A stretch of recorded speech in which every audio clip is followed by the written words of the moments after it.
glissant sur les terres de sable pour découvrir ses secrets. En indice, je peux donner que c'est un jeu qui était une exclue PlayStation, qui est sorti sur PlayStation 3 au début, puis après qui a été porté sur PS4 et qui est sorti sur PC plusieurs années plus tard. Et voilà, c'est un jeu qui est en 3D, un jeu qui est très court, qui se fait en environ 2 heures. Je vais vous redire la description pour ceux qui n'ont toujours pas. Explorer l'ancien et mystérieux monde de en volant par-dessus les ruines et en glissant sur les terres de sable pour découvrir ses secrets. Bon, je pense que vous l'avez. Il s'agit de Journey. C'est un jeu que j'ai fait aussi il y a pas très longtemps sur la chaîne, qui était très sympa. Il y avait aussi en fond, je vais tout vous dire, je vous ai mis un petit gameplay. Je pense que vous aurez remarqué, histoire d'occuper vos yeux pour ceux qui ne souhaitent pas les fermer. Car vous pouvez très bien écouter cette vidéo en fermant les yeux et vous laisser porter pour vous endormir. Mais attention, ça marchera que si jamais vous trouvez tous les jeux de la vidéo. Et ouais. Bon allez, troisième jeu, on est parti. Dans un jeu d'horreur et de survie à la première personne, développé par des vétérans des plus grandes franchises de jeux vidéo, l'enfer est une expérience à laquelle vous ne survivrez pas. Incarnez le journaliste d'investigation, explorez l'asile de et tentez de survivre assez longtemps pour découvrir son terrible secret. En tout cas, si vous l'osez. Bon, il y a quand même de très gros indices dans cette description. C'est pour ça que je vais en donner un qui va être utile à ceux qui suivent la chaîne depuis très longtemps. Car c'est un jeu que j'ai fait sur la chaîne et je l'ai précisément fait pour le premier Halloween de la chaîne. C'est un jeu que j'ai adoré d'ailleurs, c'est un de mes jeux d'horreur préférés. Et voilà, les plus anciens, je sais même pas j'avais combien d'abonnés à cette époque-là. Je pense que je crois que je venais de passer les 1000 abonnés, il me semble. Ouais. Bref, il s'agit de Outlast, un immense classique du jeu d'horreur, pour moi le meilleur jeu d'horreur qui existe. Juste trop bien, tellement efficace, tellement immersif. J'avais adoré le faire, vraiment incroyable. Passons maintenant au quatrième jeu. Plongez dans une aventure passionnante en compagnie des Vous êtes dans la région de et vous avez pour mission de protéger la nature et les Utilisez les pouvoirs des pour dégager des obstacles, accomplir des missions et vous aider à capturer d'autres. Découvrez une toute nouvelle méthode de capture. Maniez votre à l'aide du stylet et faites des boucles autour des Bon, il y a beaucoup de mots masqués dans cette description, mais il y a quand même quelques petits indices qui peuvent vous faire deviner de quel jeu il s'agit. Je vais donner un indice un peu plus qui va permettre de vous aiguiller un peu plus. C'est un spin-off d'une licence qui est la licence la plus grande du monde, la licence la plus rentable du monde en tout cas. Voilà, je pense que ça donne quand même un très gros indice. Je vais vous relire la fin. Découvrez une toute nouvelle méthode de capture, maniez votre à l'aide du stylet et faites des boucles autour des Voilà, je pense que cette phrase, ça donne un plutôt gros indice sur le jeu. Allez, il s'agit de Pokémon Ranger, le premier, sorti sur DS. Je sais pas l'année exacte, mais on doit être en 2005 et 2006. C'est un jeu que j'ai jamais fait, que j'aimerais beaucoup faire, mais je ne le possède pas. Et c'est un jeu où en fait on doit capturer des Pokémon à l'aide de ce qu'on appelle le capstick. Et on doit en fait les entourer avec notre stylet stylé sur l'écran tactile de la DS. Et c'est un jeu qui a l'air super sympa. J'essaierai de me le procurer pour qu'on puisse le tester en vidéo. Surtout qu'avec les bruits du stylet sur la console, ça peut être très sympa. Allez, on passe au 5e jeu. Vos aventures dans la peau d'un ne font que commencer.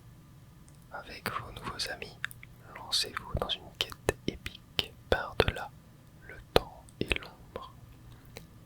Vous ouvrez les yeux et vous voici dans le monde des Comment se fait-il que vous, un être humain, soyez devenu l'un d'entre eux?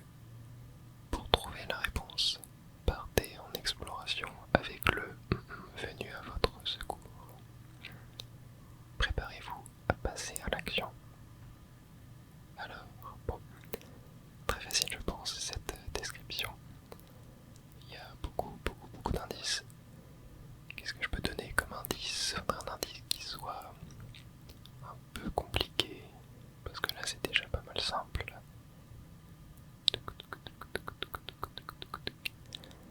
Tiens ouais, je peux donner ça en vrai. C'était un jeu, une série de jeux qui était accompagnée d'un dessin animé, genre qui racontait l'histoire qui se déroulait dans le jeu en fait, à sa sortie, voilà. Et c'est comme ça que j'avais connu ces jeux et j'ai d'immenses souvenirs de ces dessins animés parce que je les avais en DVD à l'époque. Il y avait que quelques épisodes, hein, mais ça m'avait beaucoup marqué et j'avais adoré. Allez, il s'agit de Pokémon Donjon Mystère, mais lequel? Est-ce que vous l'avez? Bon, en vrai, je n'ai pas pipé 2 mots pour que vous puissiez l'avoir. C'est Pokémon Donjon Mystère, explorateur du temps. Mais si vous avez dit explorateur de l'ombre, je crois que c'est ça aussi. Ça marche aussi. Voilà, parce que les deux ont la même description en fait. Jeu que je n'ai pas encore fait. J'avais fait équipe de secours bleu sur la chaîne. Et un jour je ferai explorateur du temps. On m'a dit que c'était le meilleur, donc j'ai hâte de le faire. On a déjà fait la moitié. Passons maintenant au 6e jeu. Combattez des monstres et des petits patrons. Évitez les fantômes, le soleil brûlant et les boulets de canon. Et récupérez le sceptre royal. Compte encore plus de zones accessibles par tuyau. Offre plus d'occasions d'obtenir des vies supplémentaires. Et comporte un élément nouveau, des costumes. Le costume de permet de voler et de briser des blocs de briques.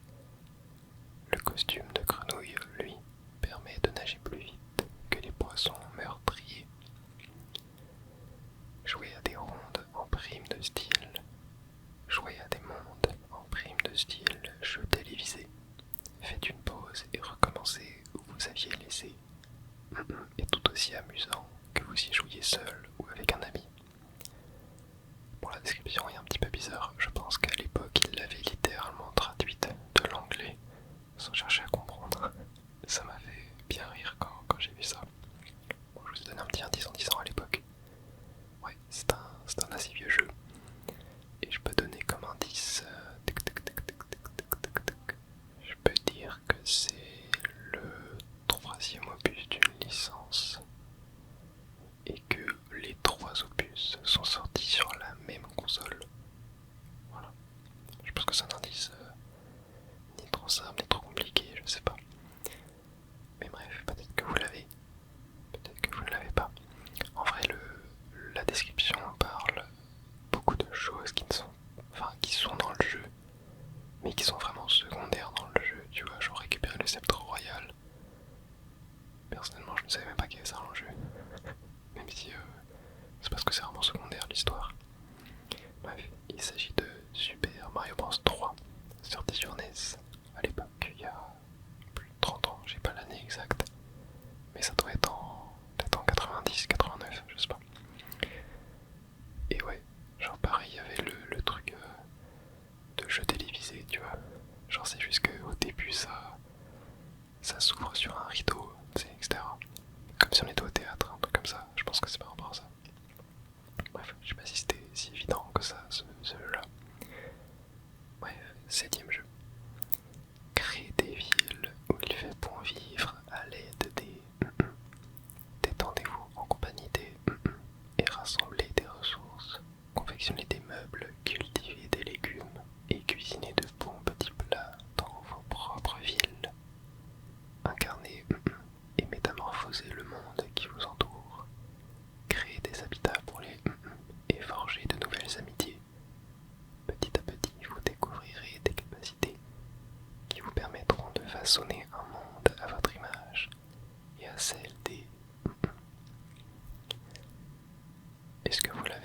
vrai, je pense que c'est assez facile. C'est assez facile. Je vais donner comme indice que c'est un jeu qui est très d'actualité. C'est un jeu à licence et c'est le dernier opus de cette licence qui est sorti à ce jour. Voilà, je pense que c'est déjà assez gros comme indice. C'est un jeu qui m'a pas particulièrement hype, même si les gens avaient l'air de dire que le jeu était excellent. J'avais même fait un sondage sur la chaîne pour savoir si j'allais le faire. Et au final, il y avait quoi, il y a peut-être 75% des gens qui étaient pas très chauds, qui étaient pas très hype par le jeu. Donc je m'étais dit que j'allais pas le faire, mais j'ai l'impression que les gens ont pas mal retourné leur veste avec la sortie du jeu. Mais voilà, j'ai pas de regrets, je sais que c'est pas du tout mon style de jeu, que j'aurais pas spécialement tant apprécié que ça. Et j'ai aucun regret, voilà. Bref, il s'agit de Pokémon Pokopia. Le dernier gros jeu Nintendo qui avait du bruit, voilà, j'ai l'impression. Et on va directement passer au 8e jeu. De la ville jusqu'aux mares les plus reculées, les guerres de territoire sont de retour, plus classe que jamais. En ligne ou avec des amis à tes côtés, liquide des adversaires dans la joie. Aspergez-vous dans le mode multijoueur à 4 contre 4. Change de forme en fonction de la situation. Remporte la victoire grâce à un tout nouvel arsenal. Avec le mode histoire, perce les secrets du passé en compagnie de ton fidèle. Affronte des hordes de égard aux nouveaux spécimens. En vrai, pas évident du tout cette description. Surtout qu'il n'y a pas beaucoup de mots bipés à part à la fin. Mais il y a peut-être quelques petits mots qui peuvent faire penser au vocabulaire du jeu, tu vois. Mais non, pas si évident que ça. Je peux donner comme indice que c'est un jeu qui est apparu pour la première fois sur Wii U à l'époque et qui était excellent et selon moi le meilleur opus, c'est toujours celui sur Wii U. Il n'a jamais été égalé. C'est un jeu très original, vraiment qui avait un concept incroyable et qui m'a direct plu à l'époque et qui continue aujourd'hui d'avoir une immense communauté. Et ça fait très plaisir. Je l'avais torché le jeu. Oh, qu'est-ce qu'il était bien. J'aimerais beaucoup y rejouer, il faudrait que j'arrive à m'en reprocurer un. Reprocurer un. Ouais, il était pas évident de dire ce mot. Bref. Je vous ai laissé assez longtemps réfléchir, je pense. Il s'agit de Splatoon. Mais lequel? Bon, si vous savez pas le numéro, c'est pas grave, vous pouvez quand même avoir le point. Il s'agit de Splatoon 3. Et si jamais vous aviez Splatoon 3, vous pouvez vous rajouter un point en plus. Comme ça, si jamais il y a eu un jeu que vous n'avez pas trouvé, vous pouvez l'annuler. Voilà. Allez, 9e jeu. Une chanson, une choré. Attrapez votre télécommande Wii, montez le son et laissez le rythme vous emporter. Ambiance garantie. Interpréter des chorégraphies mythiques réalisées par des professionnels devient un jeune enfant. Déviez vos amis dans des concours de danse endiablés à 4 et devenez le roi du dance floor. Déranchez-vous sur une playlist de folie regroupant plus de tant de titres cultes. Pop, rock, disco, hip-hop. Choisissez votre style. Alors est-ce que vous l'avez? Je pense que c'est plutôt facile. C'est un jeu qui est sorti sur Wii la première fois. J'ai pas pipé le mot Wii parce que je me dis que voilà, c'est pas non plus, enfin, ça donne quand même un petit indice qui peut être sympa. Mais c'est un jeu ensuite qui a été porté sur plein de consoles. Mais à l'origine c'était un jeu Wii et c'est développé par des Français. Voilà, je peux donner ça comme indice, peut-être ça vous aidera. Et c'est un jeu que j'ai racheté il y a pas longtemps pour y jouer. Et c'est super cool en vrai. J'avais pas mal de souvenirs sur ce jeu là à l'époque. Lorsque j'y jouais c'était en primaire avec mes amis, c'était très sympa. Et j'en ai racheté un aujourd'hui voilà, pour pouvoir jouer avec des potes et c'est toujours super cool.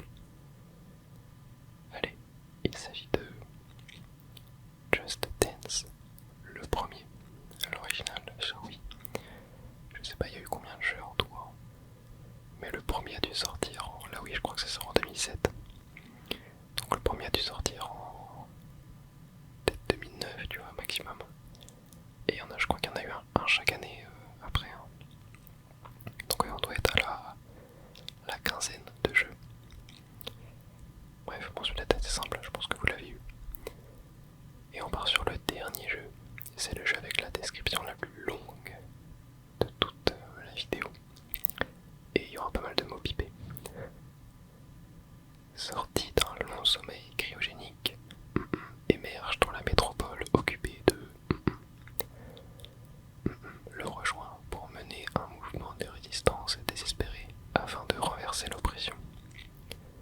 Plongé dans un univers immersif à la physique incroyable et au combat passionnant de cette référence du jeu de tir à la première personne.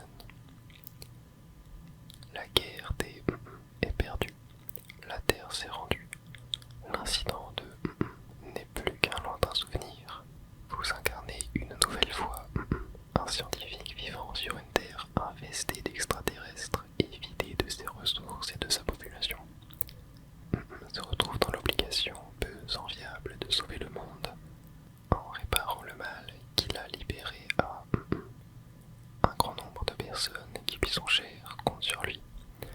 Bon, il y avait un petit peu de description en une. Voilà, j'ai pris ce qu'il y avait sur Steam. Voilà, c'est un jeu sorti sur Steam à l'origine. C'est un très vieux jeu.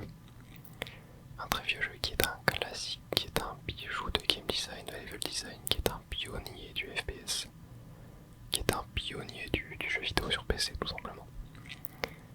Et voilà, je peux donner un autre indice, c'est la suite du premier jeu. Voilà, c'est pas l'original. Alors est-ce que vous l'avez? Est-ce que vous l'avez? Je pense que les plus anciens de vous l'ont. Il s'agit de Half-Life 2. C'est un jeu que j'ai sur Steam parce que il était gratuit je crois à un moment, ou alors il coûtait que quelques centimes. Et je me suis dit je vais le prendre, je le ferai peut-être un jour. Je ne l'ai jamais fait. Mais voilà, c'est un grand classique du jeu vidéo, c'est un bijou de tout en fait, hein, de game design, level design, voilà, c'est une masterclass tout simplement. Et bref, voilà, je vous invite à vous informer sur cette licence de jeu qui est très importante pour l'histoire du jeu vidéo. Et voilà, c'était le 10e jeu. Énorme bravo à toi si jamais tu as tout trouvé, ou si tu as eu les 10 points grâce au petit bonus de Splatoon 3. Bref, si jamais t'as tout trouvé, t'as le droit de dormir. Sinon, fais gaffe à toi. L'insomnie te